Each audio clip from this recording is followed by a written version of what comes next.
when you're sick and you therefore are asking for wellness, whether you're using words or not, and don't you always talk about wanting to be well more when you're sick? Don't you always talk about wanting more money when you don't have enough, or wanting somebody to be nice when they're not? So whenever you're living what you don't want, you are asking for what you do want, whether you're talking out loud or not.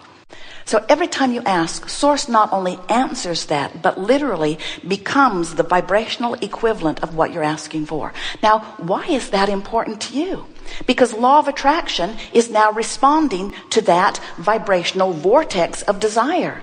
You hear about law of attraction, yes? Law of attraction says that which is likened to itself is drawn. But what most of you don't realize is that you have 2 points of attraction that law of attraction is responding to. There's who you really are, which is who you were before you were born, and who you've become through all of this life experience. This non-physical vibration is being responded to by law of attraction. And then there's you right here and now, beating the drum, saying the words, holding the perspective. I don't have enough money, I don't have enough money, I don't have enough money, I don't have enough money. Now, you know what's really interesting about that? Every time you don't have enough money, you ask for more. And every time you ask for more, the larger part of you becomes more abundant. Now, many of you say, big deal. That's sort of like air abundance.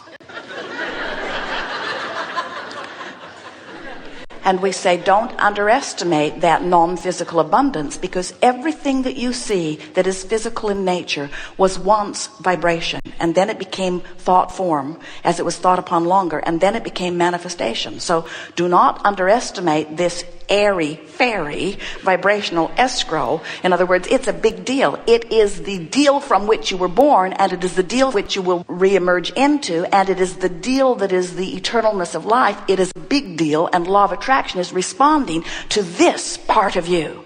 Law of attraction is also responding to this part of you.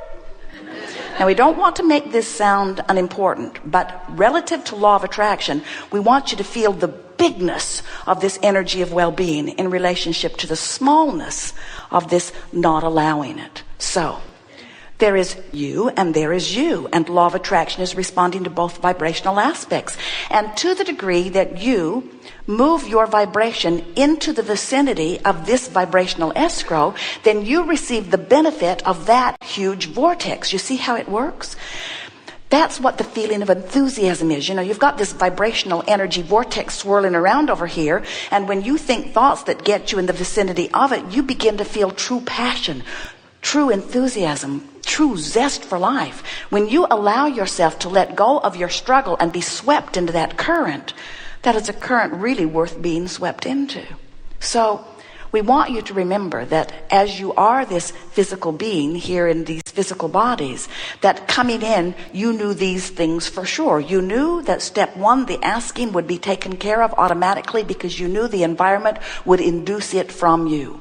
And you knew that source would become it, and you knew that when you have your croaking experience, that you would reemerge into that non-physical energy, and you knew that you would take your expansion in that moment. You get that? You knew that you would take your expansion in that moment. Now, many are unhappy with that. When they hear us say, you reemerge into pure positive energy, they say, what about the really, really bad ones? What about the really, really bad ones? They shouldn't get to reemerge into pure positive energy. We say, if you knew what it was like, you wouldn't give those buggers you're so mad at the death penalty.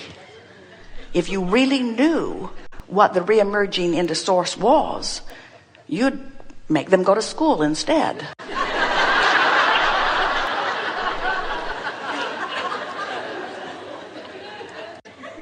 So when you understand that the reemerging is pure positive energy, we want you to realize that you don't have to wait until that croaking experience to close that gap.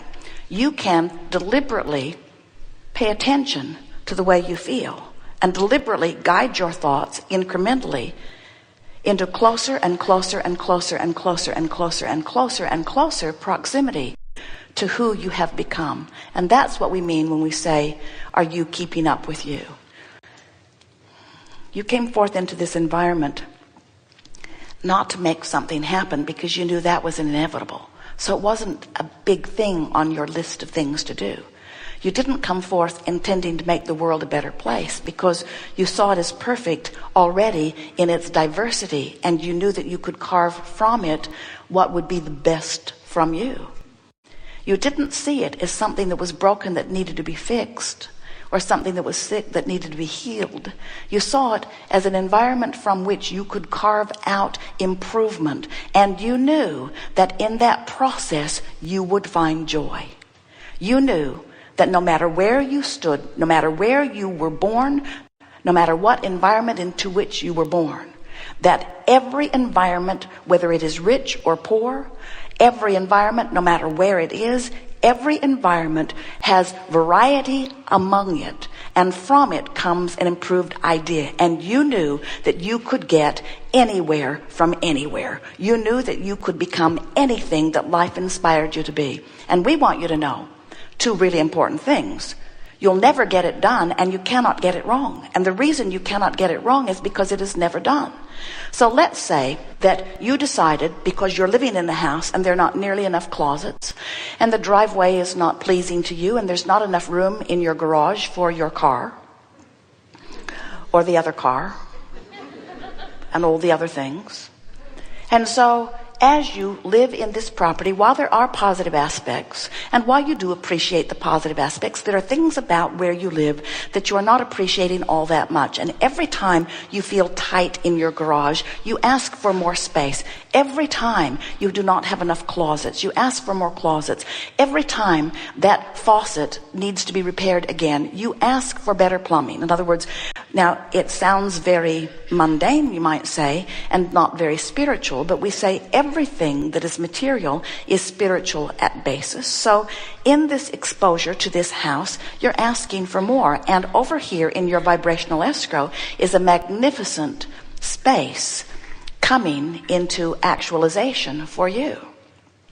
So as you are living your exposure to life, and you're asking, and you're asking, and you're asking, and you're asking, now, if you keep beating the drum of what's wrong with this house, you don't allow everything that you're asking for to begin to actualize around you.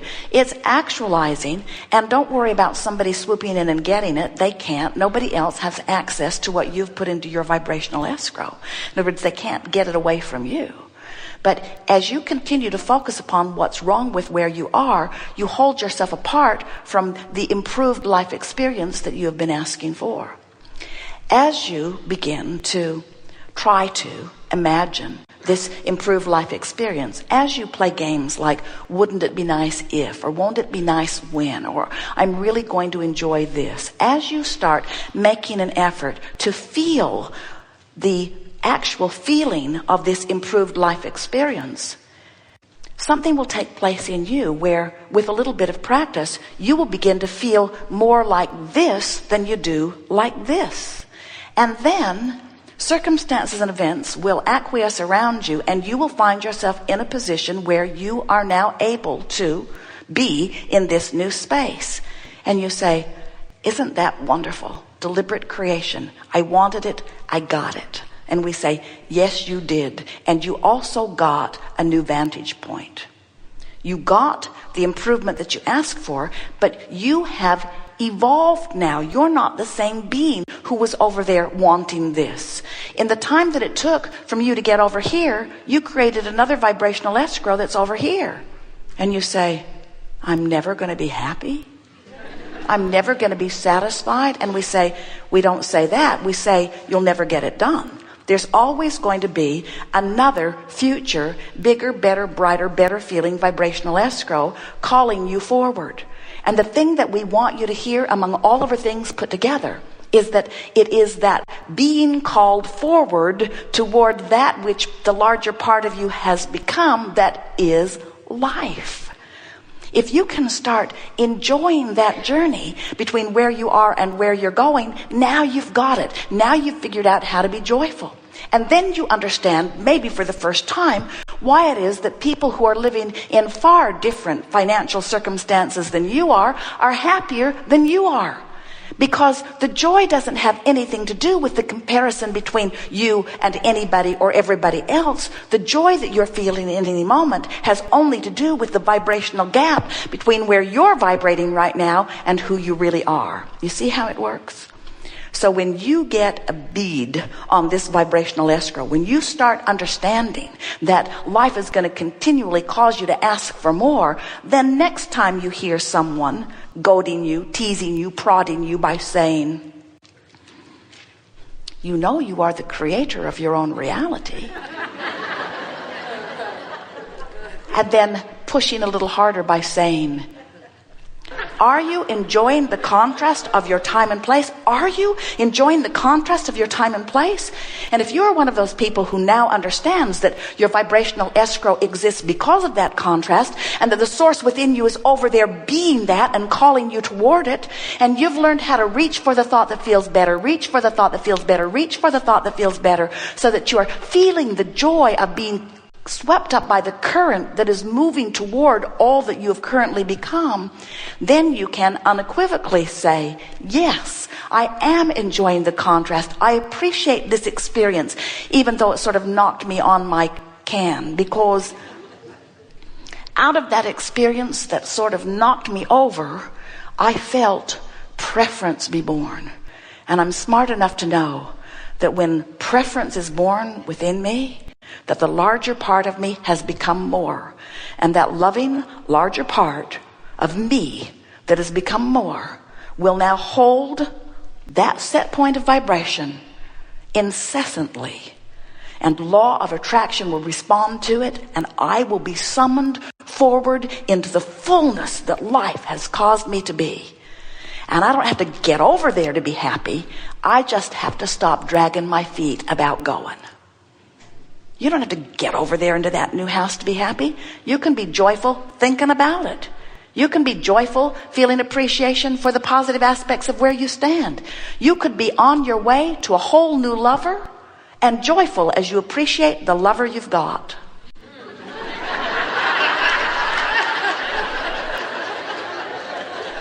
A lot of people say, oh, I'm afraid if I appreciate the lover I've got, the universe will stick me with this lover.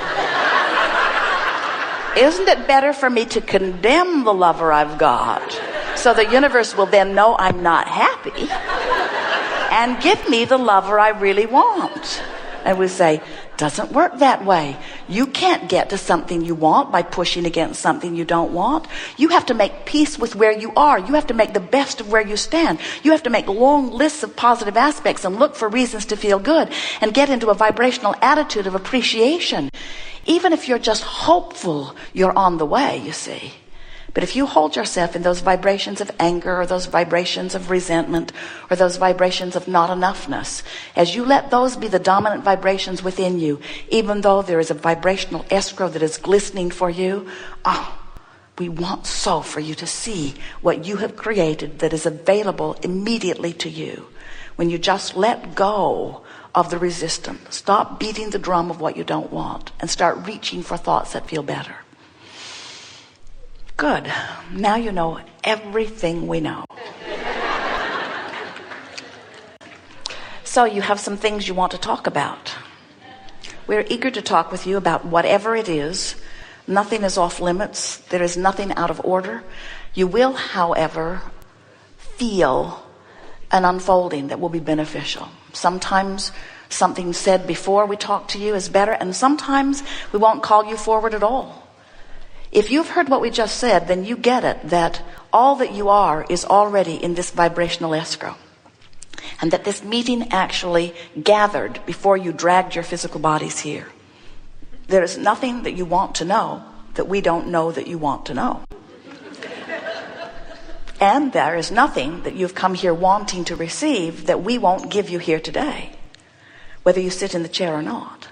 The question is, are you receptive to it? And we just want to stick this one little thing in, is that if you get uncomfortable about not being called on, you won't hear the answer that we're giving you. So,